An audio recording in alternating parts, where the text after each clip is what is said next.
اللہ کے راستے پر خرچ نہیں کرتے تو اللہ فرماتے ہیں یہ وہی مال ہے جو تم نے میرے راستے پر خرچ نہیں کیا، کل قیامت کا روز ہوگا، وہ سارا مال گرم کیا جائے گا، جہنم کی آگ میں اس کو تپایا جائے گا، پھر تمہارے چہرے پر، تمہاری گردنوں پر، تمہاری پیٹھوں پر، تمہارے ماتھوں کروٹوں پر تمہارے اس سے تمہیں داغ دیا جائے گا۔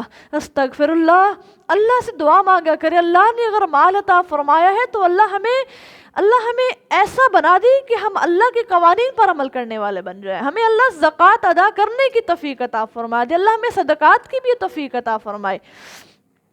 ان عدت الشہور عند اللہ، بلا شبہ اللہ کی کتاب میں جس دن اس نے آسمانوں کو اور زمین کو پیدا کیا تھا، مہینوں کی گنتی اس کے ہاں 12 مہینے چلی آتی ہے، ان میں 4 مہینے ادب اور حرمت کے ہیں، یہی پختہ دین ہے۔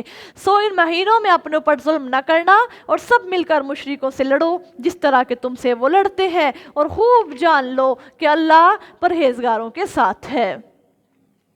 مسند احمد کے اندر روایت موجود ہے کہ نبی صلی اللہ علیہ وسلم نے حجۃ الوداع میں خطبہ ارشاد فرمایا کہ زمانہ گھوم کر اپنی اصلی مرکزیت پر آ گیا ہے۔ سال کے 12 مہینے ہوتے ہیں جن میں ذی القعدہ، ذی الحج، محرم اور رجب 4 مہینے حرمت والے ہیں۔ پھر آپ صلی اللہ علیہ وسلم نے تفصیل کے ساتھ بتلا دیا کہ یاد رکھو تمہارے مال، تمہاری عزتیں تم میں آپس میں ایسی ہی حرمت والی ہیں جیسی حرمت اور عزت تمہارے اس دن کی، اس ماہ کی اور اس شہر کی ہے۔ یاد رکھو تم اپنے رب سے ملو گے اور وہ تم سے تمہارے اعمال کا حساب لے گا۔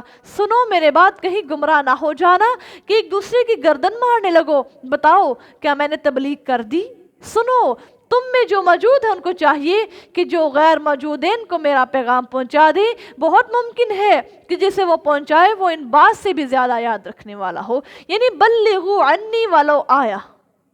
اگر تمہیں ایک آیت کا بھی پتہ چل جائے تو اس کو آگے آگے پہنچاتے جاؤ، بتاتے جاؤ، اپنا بس حق ادا کرتے جاؤ۔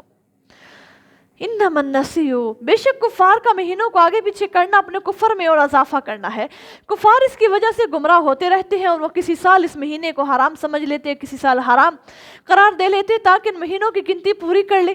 جو اللہ نے حرام قرار دے رکھے ہیں پھر اس مہینے کو حلال سمجھ لیتے ہیں جسے اللہ نے حرام قرار دیا۔ ان کی بدکرداریاں نہیں بھلی معلوم ہوتی اور اللہ کافروں کو راہ ہدایت نہیں دکھاتا۔ اے ایمان والو تمہیں کیا ہو گیا ہے؟ جب تمہیں کہا جاتا ہے کہ اللہ کی راہ میں کوچ کرو تو تم زمین پر گرے جاتے ہو۔ کیا تم آخرت کے مقابلے میں دنیا کی زندگی پر خوش ہو گئے ہو؟ یاد رکھو کہ دنیوی زندگی کا مال و متاع آخرت کے مقابلے میں بہت ہی حقیر ہے، بہت تھوڑا ہے۔ اللہ کریم ان آیتوں میں دنیا کی جو ہے، اللہ فرماتے ہیں کہ دنیا جو ہے وہ کچھ بھی نہیں ہے، دنیا کی حقارت اور آخرت کی ترجیح فرما رہے ہیں کہ دنیا پر تم نے آخرت کو جو ہے وہ ترجیح دینی ہے، بلکہ آخرت کو تم نے دنیا پر ترجیح نہیں دینی۔ ایسا نہیں کرنا کہ تم دنیا کی خوشحالیوں میں مگن ہو کر کے آخرت کو تم بول بیٹھو، نہیں، بلکہ دنیا تو ایک فانی ہے، ایک بلبلے کی مانند ہے پانی کے۔ یہاں سے زندگی نے تم سے بے وفائی کی اور تم جا ملے اللہ کو، پھر بتاؤ تم واپس آ پاؤ گے دنیا میں؟ نہیں، کبھی بھی نہیں آ پاؤ گے۔ تو پھر کیوں نہ ہم اللہ کی طرف پلٹ جائیے، اپنی آخرت کی فکر کر لیں۔ إِلَّا تَنْفِرُوا يُعَذِّبْكُمْ عَذَابًا أَلِيمًا، اگر تم کوچ نہ کرو گے تو اللہ تمہیں دردناک سزا دے گا اور تمہاری جگہ کسی دوسری قوم کو لے آئے گا اور تم اس کا کچھ بھی نہ بگاڑ سکو گے، اور اللہ ہر بات پر قدرت رکھتا ہے۔ اگر تم نے رسول اللہ صلی اللہ علیہ وسلم کی مدد نہ کی تو یاد رکھو کہ اللہ آپ کس وقت مدد کر چکا ہے جس کا کافروں نے آپ کو وطن سے نکال کر کیا تھا، اور اس حالت میں کہ آپ نے کہا کہ میں تو دو کا دوسرا ہوں کہ دونوں غار میں ٹھہرے۔ آپ اپنے رفیق سے کہہ رہے تھے کہ غم نہ کرو، یقیناً اللہ ہمارے ساتھ ہے۔ سو اللہ نے اپنی طرف سے آپ پر تسکین قلب کی نعمت نازل فرما دی۔ اب یہاں پر یہ غور کیجئے کہ جو فَأَنزَلَ اللَّهُ سَكِينَتَهُ کا لفظ آیا نا، سکینت کا، یہ کہیں سے نہیں ملتا، یہ اللہ کی ادا کرتا ہوتا ہے، اور یہ اللہ انہی قلوب پر اتارتا ہے جو دل اللہ کو یاد کرتے ہیں، جو دل اللہ کے ساتھ جڑ جاتے ہیں۔ اگر دلوں کی تسکین چاہتے ہیں تو پھر کیوں نہ ہم اللہ کی طرف لوٹ آئیں، ہم اپنے آپ کو، اپنی ساری حاجتیں، اپنی ساری ضروریات اللہ کو سنائیں۔ اللہ ہمارے پاس یہ بھی نہیں، اللہ ہمارے پاس مال نہیں، اولاد نہیں ہے۔ پھر اللہ فرماتی ہیں ایسے ہی میں نے اپنے نبی کے قلب اطہر پر تسکین نازل فرما دی۔ دیکھیں تسکین سکینت اتنا افضل عمل ہے کہ یہ آپ سے اللہ تعالیٰ نے اپنے پاک پیغمبر کے قلب اطہر پر بھی اتارا. اور کب؟ جب وہ غار میں تھے. اور ایسے لشکروں سے آپ کی مدد کی جن کو تم نے نہیں دیکھا، اور اللہ کافروں کی بات کو نیچا کر دیا. اور در حقیقت اللہ ہی کا بول بالا ہے اور اللہ غالب اور حکمت والا ہے. بے شک انفروا خفافا وثقالا وجاہدوا، خواہ تم بھی ہتھیار ہو کر خواہ مسلح، ہر حال میں لڑائی کے لیے کوچ کرو اور اپنے مال و جان سے اللہ کی راہ میں جہاد کرو. اگر تمہیں جہاد کی خوبیوں کا علم ہو تو یہ تمہارے لیے بہتر ہے. اگر آسانی میں یسر آ جانے والی غنیمت ہوتی تو یہ آسان سفر ہوتا تو اے پیغمبر اسلام صلی اللہ علیہ وسلم یہ لوگ یقیناً آپ کے ساتھ ہو لیتے. یعنی اگر جہاد کا اتنا مرتبہ اللہ فرمایا ہے تو اللہ فرماتے اس کے پیچھے مشقتیں بھی بہت زیادہ ہیں. اگر اللہ نے شہید کتنا مقام دیا ہے، اس کا خون کا قطرہ بعد میں زمین پر گرتا ہے، پہلے اللہ کی جنت اس کو دکھا دی جاتی ہے، تو اللہ فرماتے اس کے پیچھے مشکلات بڑی ہیں. اگر اللہ تعالیٰ کے نبی جی اگر یہ جہاد آسان عمل ہوتا تو یہ آپ کے ساتھ سارے کے سارے ہو لیتے، لیکن انہوں نے تو مسافت ہی کو دور خیال کیا. اور ابھی اللہ کی قسم ہے، اللہ کی قسمیں کھانے لگیں گے کہ اگر ہم سے بن پڑتا تو ضرور تمہارے ساتھ ہو جاتے. سنو اس طرح یہ لوگ خود اپنے آپ کو ہلاکت میں ڈال رہے ہیں اور اللہ جانتا ہے کہ یقیناً وہ لوگ جھوٹے ہیں. عفا اللہ عنک، اللہ نے آپ کو معاف کر دیا. آپ نے ان کو اجازت ہی کیوں دی جب تک کہ آپ پر سچے لوگوں کی سچائی نہ کھل جاتی اور آپ جھوٹوں کو معلوم نہ کر لیتے. اب اللہ کریم کے نبی صلی اللہ علیہ وسلم سے لوگ آئے جہاد سے پہلے، جنگ سے پہلے کہ اللہ کے نبی ہمیں یہ پرابلم ہے، ہمیں یہ مسئلہ، ہمیں اجازت چاہیے. تو اللہ کے نبی صلی اللہ علیہ وسلم نے اجازت دے دی. اللہ تعالیٰ یہاں پر اپنے نبی کو ڈانٹ رہے ہیں، لیکن اللہ تعالیٰ نے معاف بھی فرما دیا کہ آپ نے ان کو کیوں اجازت دی. پہلے آپ ان کی منافقت کو اچھی طرح جان تو لیتے کہ آپ میں سے آپ کے ساتھ مخلص کون ہے، آپ کے ساتھ سنسیئر کون ہے. لا یستعذنک الذین، جو لوگ اللہ اور روز آخرت پر ایمان رکھتے ہیں وہ آپ سے اپنا مال اپنے جان سے جہاد کرنے کے بارے میں رخصت نہیں چاہتے اور انہیں خدمت جہاد سے معاف رکھا جائے، اور اللہ پر پرہیزگاروں کو خوب جانتا ہے. انما یستعذنک الذین، رخصت تو وہی لوگ طلب کرنے آتے ہیں جو نہ اللہ پر ایمان رکھتے ہیں اور نہ روز آخرت پر، اور ان کے دل شک و شبہ میں پڑے ہوئے ہیں. سو وہ اپنے شک و شبہ میں پریشان ہے، اور اگر وہ میدان جنگ میں نکلنے کا ارادہ رکھتے تو اس کی کوئی تیاری بھی کرتے، لیکن اللہ نے ان کا اٹھنا پسند نہ کیا اور انہیں روک دیا اور ان سے کہہ دیا گیا کہ بیٹھے رہنے والوں کے ساتھ تم بھی بیٹھے رہو. یعنی پیادے اور سوار، فقیر اور غنی، جوان اور بوڑھے جس حالت میں ہو نکل کھڑے ہوں. نفیر عام کے وقت کوئی عذر پیش نہ کریں. یعنی جب اللہ کے نبی صلی اللہ علیہ وسلم حکم دے دیں تب سارے کے سارے جہاد کے لیے چلے جاؤ، چاہے وہ فقیر ہے، غنی ہے، پیدل ہے، سوار ہے، سب کے سب چلے جائیں. اور یہاں پر اللہ فرما رہے ہیں کہ وہ لوگ جو آپ سے اجازت طلب کرنے آتے ہیں در حقیقت ان کو نہ اللہ پر ایمان ہے نہ یوم آخرت پر ایمان ہے، بلکہ ان کے دلوں میں تو شک بھرا پڑا ہے، اور اس شک کی بنا پر، اس منافقت کی بنا پر وہ آپ سے اجازت مانگتے ہیں کہ اللہ کے نبی ہم جہاد میں نہیں جا سکتے. لو خرجوا فیکم، اگر یہ تمہارے ساتھ میدان جنگ میں نکل کھڑے ہوتے تو تم میں اور زیادہ خرابی ہی پیدا کرتے اور تمہارے درمیان فتنہ پیدا کرنے کی کوشش کرتے.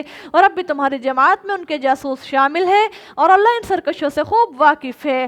لقد ابتغوا الفتنة، وہ اس سے پہلے بھی فتنہ پیدا کرنے کی کوشش کرتے رہے ہیں اور آپ کے لیے معاملات کو الٹ پلٹ کرتے رہے ہیں حتیٰ کہ حق آ پہنچا اور اللہ کا حکم نمایاں ہو گیا، حالانکہ وہ ناپسند ہی کرتے رہے. وَمِنْهُمْ مَنْ يَقُولُ، اب یہاں پر ذرا غور کیجئے اللہ کریم کیا فرماتے ہیں کہ انہوں نے تمہاری فریب دہی کے لیے خوب فکر اور رائے دوڑائی. یہ چاہتے ہیں کہ دین مغلوب ہو جائے کہ شروع میں جب رسول اللہ صلی اللہ علیہ وسلم مدینے میں آئے تھے تو سارے عرب نے ایک ہی کمان سے آپ پر تیر اندازی کی تھی اور یہود اور منافقین مدینہ جنگ سے پیش آئے تھے. جب اللہ تعالیٰ نے بدر کے دن اللہ کے نبی صلی اللہ علیہ وسلم کو فتح یاب کیا اور اللہ کا کلمہ جو ہے وہ بلند ٹھہرا تو عبداللہ بن ابی منافق اور اس کے یاروں نے کہا اب تو مرا، یعنی اب اس نے کیا کہا کہ اب میں تجھے نہیں چھوڑوں گا. اب تو یہ امر متوجہ ہوا. اللہ جو ابی بن تھا نا، عبداللہ بن ابی منافق، یہ بہت بڑا ایک تو منافق تھا، اور اللہ کے نبی جب مکہ سے مدینہ نہیں تھے آئے اور اس نے مکہ مدینہ کے اندر اپنے سرداری کے خواب دیکھے جب اللہ کے نبی مدینہ میں تشریف لے کر کے آئے، اور اس کو اپنے وہ خواب پورے ہوتے نظر نہ آئے تو یہ اللہ کے نبی کے ساتھ منافقت اس نے رکھنا شروع کر دی۔ اب اس نے کہا کہ اب تو یہ امر آپ پر متوجہ ہوا، بظاہر اسلام میں داخل ہو جاؤ۔ پھر جس قدر اللہ تعالیٰ اسلام کو اعزاز دیتا ان کا غصہ اور بڑھتا جاتا اور ترقی دین ان کو بری لگتی۔ اب اس نے کہا کہ اب تو کوئی اور حل نہیں ہے، اب تو میں بظاہر جو ہے وہ میں مسلمانی کا لبادہ اوڑھ لوں گا اور اندر جو ہے وہ میں کافر و منافق کے رہوں گا۔ تو پھر اللہ کریم جو ہے اللہ فرماتے ہیں میرے نبی کچھ ایسے بھی منافق عبداللہ بن ابی جیسے آپ کے اندر موجود ہیں۔ وَمِنْهُمْ مَنْ يَقُولُ، اور ان میں سے کوئی آپ سے یوں کہتا ہے کہ آپ مجھے پیچھے رہ جانے کی اجازت دیجئے اور مجھے آزمائش میں نہ ڈالیے۔ واضح رہے کہ آزمائش میں تو وہ پڑھ ہی چکے ہیں اور بے شک جہنم نے کافروں کو گھیر رکھا ہے۔ اب دیکھیں اللہ فرماتے ہیں کہ آپ کو یہ کہتے ہیں کہ میں آزمائش میں نہ ڈالی، بلکہ آزمائش میں تو وہ پہلے پڑھ چکے ہیں۔ جو جہاد ہم نے ان پر فرض کیا اور وہ نہیں گئے تو یہ ان کی ایک طرح کی آزمائش ہی ہے۔ جب رسول اللہ صلی اللہ علیہ وسلم نے غزوہ، اس کا شان نزول ہے، غزوہ تبوک کا ارادہ کیا تو جد بن قیس منافق نے بہانہ کیا کہ روم کی عورتیں بہت خوبصورت ہیں، اللہ کے نبی یہ نہ ہو کہ کہیں مجھے وہاں پر جا کر میرا صبر نہ ہو سکے مجھ سے اور میں فتنے میں پڑ جاؤں گا، لہٰذا مجھ کو اجازت دیجیے تاکہ میں وہاں نہ جاؤں اور مال سے بھی مدد دینے کو تیار ہوں۔ اس کے بارے میں اللہ نے یہ آیت نازل فرمائی کہ اگر وہ آپ کو اپنے مال میں سے بھی دینا چاہیں تو پھر بھی ان سے وہ مال ان کا ایکسیپٹ نہیں ہوگا۔ ایک اور روایت ابن عباس رضی اللہ تعالیٰ عنہ سے جو مروی ہے کہ بعض منافقوں نے اس وقت پیغمبر اسلام صلی اللہ علیہ وسلم کی نسبت یہ چرچا کر رکھا تھا کہ نعوذ باللہ آپ صلی اللہ علیہ وسلم روم کی عورتوں کا لالچ دلا کر لوگوں کو جہاد پر آمادہ کیا کرتے تھے۔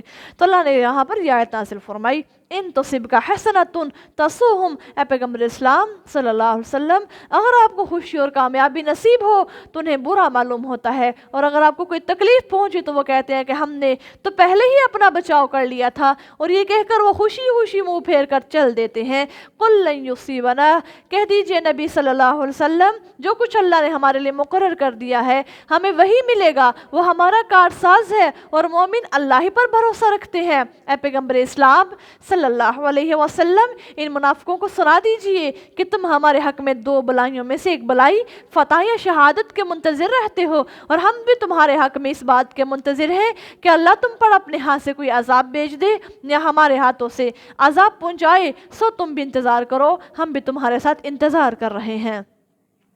آپ صلی اللہ علیہ وسلم فرما دیجئے تم خوشی سے خرچ کرو، خواہ ناخوشی سے تم سے کسی طرح قبول نہیں کیا جائے گا، تم بلا شبہ نافرمان لوگ ہو۔ کافر کا عمل جو ہے اللہ فرماتے ہیں کافر جو ہے منافق جو ہے وہ جس طرح سے مرضی خرچ کریں ان کا وہ قبول نہیں کیا جائے گا، کیونکہ دل کے اندر جو فسق اور نافرمانیاں ہیں اس بنا پہ نہیں، اللہ فرماتے ہیں میں دل کا اخلاص اور تقوی دیکھتا ہوں۔ اگر یہ دونوں چیزیں ہوں گی تو پھر تمہارا چاہے وہ تمہارا دیا ہوا صدقہ، وہ مال، وہ تمہارا وقت تھوڑا ہوگا تو وہ قابل قبول ہو جائے گا۔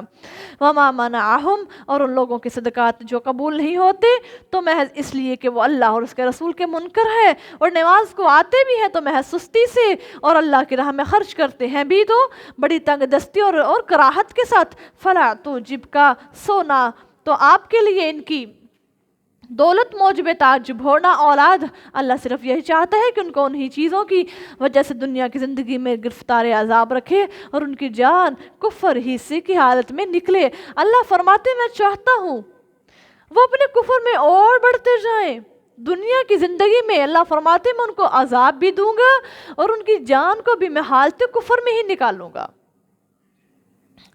وَيَحْلِفُونَ بِاللَّهِ إِنَّهُمْ لَمِنْكُمْ، اور یوں تو یہ لوگ اللہ کی قسمیں کھاتے ہیں کہ مسلمانوں ہم تم ہی میں سے ہیں، حالانکہ وہ تم میں سے نہیں ہے بلکہ وہ لوگ ظاہر اور باطن میں فرق رکھنے والے ہیں۔ یعنی وہ قسم کھا کر تو اپنے آپ کو شامل کر لیتے ہیں لیکن نفس الامر میں شامل نہیں ہے، قسمیں ڈر کے سبب سے کھاتے ہیں۔ اللہ فرماتے ہیں یہ منافقت کی علامت ہے، تو ایسے لوگ آپ میں سے حقیقت میں نہیں ہیں۔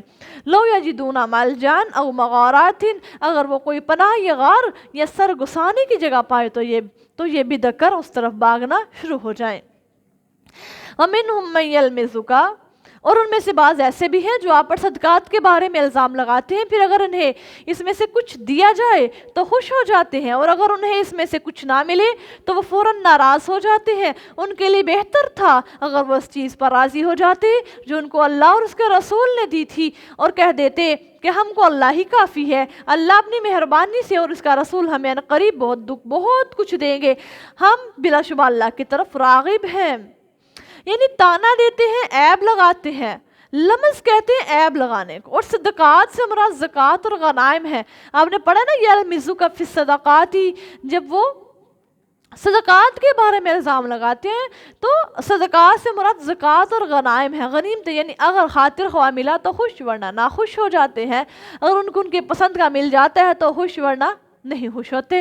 انما الصدقات للفقراء، در حقیقت مال جو غنیمت کا ہے صرف فقیروں، زکوٰۃ جو ہے صرف وہ مال زکوٰۃ صرف فقیروں مسکینوں اور اکٹھا کرنے والوں کا حق ہے۔ اب اللہ تعالیٰ یہاں پر جو ہے وہ زکوٰۃ کے بارے میں ارشاد فرما رہے ہیں کہ زکوٰۃ کا حق صرف فقیروں مسکینوں اور اسے اکٹھا کرنے والوں کا حق ہے، اور لوگوں کا حق ہے جن کی دل جوئی منظور ہو، نیز غلاموں کے آزاد کرانے، قرض داروں کی مدد کرنے، اللہ کی راہ میں دینے اور مسافروں کی مدد کرنے میں خرچ کیا جا سکتا ہے۔ یہ اللہ کی طرف سے حکم ہے، اور اللہ ہر بات سے واقف ہے اور ہر کام میں حکمت رکھنے والا ہے۔ وَمِنْهُمُ الَّذِينَ يُؤْذُونَ النَّبِيَّ، اور ان میں سے بعض لوگ ایسے ہیں جو نبی کو ایذا دیتے ہیں اور کہتے ہیں کہ یہ شخص ہر کسی کی بات کو کان دھر کر سن لیتا ہے، کہہ دیجئے کہ اس کا سن لینا تمہارے حق میں بہتر ہے، وہ اللہ کو مانتا اور مومنوں کی باتوں پر یقین کر لیتا ہے، اور تم میں سے جو لوگ ایمان رکھتے ہیں ان کے لیے رحمت ہے، اور جو لوگ اللہ کے رسول کو ایذا دیتے ہیں ان کے لیے دردناک عذاب ہے۔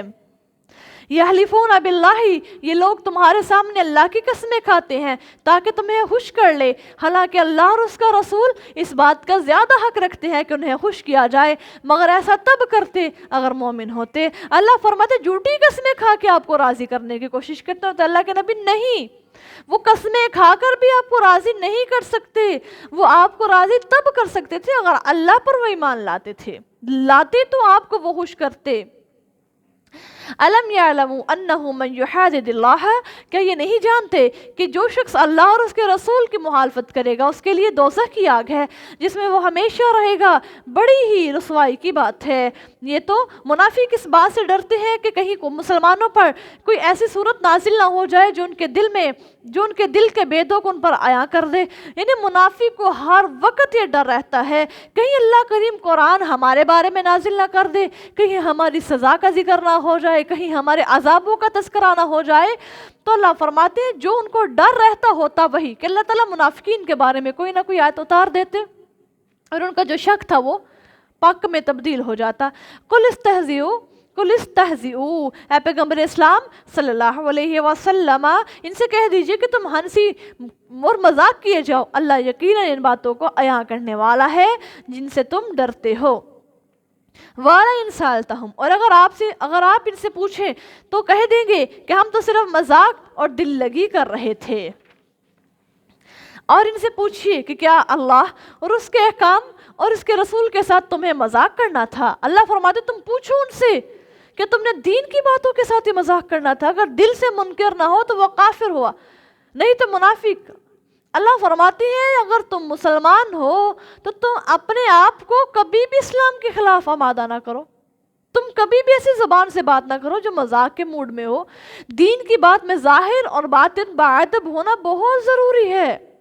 اگر دین کو یہ آپ مذاق بنا دیں گے تو پھر بتائیں کامیابی کہاں سے ہوگی؟ پھر تو آپ ناکام ہو گئے، فیل ہو گئے۔ لا تعتذروا، اب بہانے نہ بناؤ، تم نے مسلمان کہلا کر کفر کا ارتکاب کیا ہے، اگر ہم تم میں سے کسی گروہ کو معاف بھی کر دیں تو دوسرے گروہ کو ہم ضرور سزا دیں گے کیونکہ وہ مجرم تھے۔ منافق مرد اور منافق عورتیں ایک دوسرے میں سے ہیں، برے کام کرنے کی ترغیب دیتے ہیں اور نیک کاموں سے منع کرتے ہیں، اور نیکی کی راہ میں خرچ کرنے سے اپنے ہاتھوں کو روکے رکھتے ہیں۔ وہ اللہ کو بھول گئے ہیں سو اللہ نے بھی ان کو بلا دیا۔ یاد رکھو کہ منافق لوگ یقیناً نافرمان ہیں۔ وعد اللہ المنافقین والمنافقات،